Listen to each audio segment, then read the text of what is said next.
Hech qachon bu 3 ta dorini 5 yoshgacha bo'lgan farzandlaringizga aslo berib ko'rmang.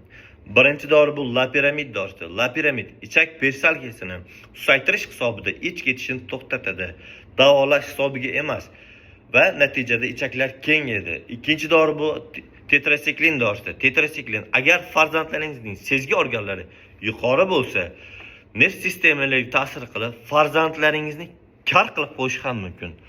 Uchinchi dori bu eng xavfli dori bu. Aspirin dorisi. Ayrim hollarda ota-onalar farzandlariga gripp va shamollash paytida aspirinni berishadi. Yo'q, aspirin bu mumkin emas. Aspirin bolalarni Reye sindromiga ham olib keladi. Natijada bosh miya ishi, jigar ishiga ham olib keladi.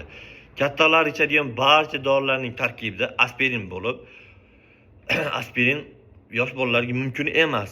Aspirinni yosh bolalarga aslo berib ko'rmang. Bu videoni ota-onalarga tashlab qo'ying.